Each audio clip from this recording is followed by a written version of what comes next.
वैराग्यमूर्ती संत गाडगेबाबांनी आंधळ्या पांगड्या दीनदुबळ्या लोकांसाठी 1932 साली ऋणमोचनच्या यात्रेत जे सदाव्रत सुरू केले होते ते आपल्या व्हिडिओमध्ये कव्हर करण्यासाठी मी आलो होतो आज अमोलला घेऊन ऋणमोचन. मुदगलेश्वराचं दर्शन घेऊन आम्ही पोहोचलो सदाव्रताच्या ठिकाणी, पण इथं पोहोचलो तर आम्हाला जरासा वेळ झाला होता, त्यामुळे मी सदाव्रत आपल्या व्हिडिओमध्ये कव्हर करू शकलो नाही. तिथं मला गजानन महाराज संस्थान त्यांच्यासोबत एक व्हिडिओ काढला आणि त्यांच्या हाताने एक छोटंसं पुण्याचं काम केलं. आमच्या गजानन महाराज संस्थान दुर्गावाड्याचे व्यवस्थापक गौरव पाटील सुद्धा इथं हजर होते. त्यांच्या हाताने सुद्धा त्यांनी एक पुण्याचं काम केलं.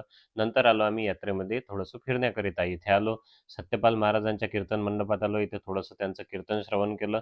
नंतर आपलं पाखर उडवलं. पयुष्णी मातेच्या तीरावर वसलेलं हे आहे मुदगलेश्वर संस्थान ऋणमोचन. ऋणमोचन म्हणजे ऋणातून मुक्त करणारे.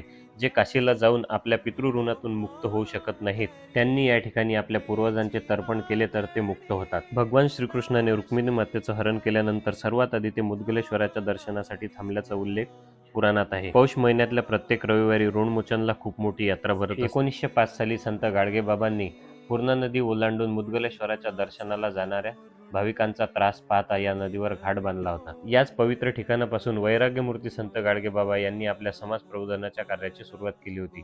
शेवटी यात्रा फिरलो आणि आम्ही निघालो घरी. तर यावर्षी यात्रेत कोण कोण आलं होतं कमेंट करून मला नक्की सांगा. भेटू पुढच्या व्हिडिओमध्ये. तोपर्यंत जय गजानन माऊली.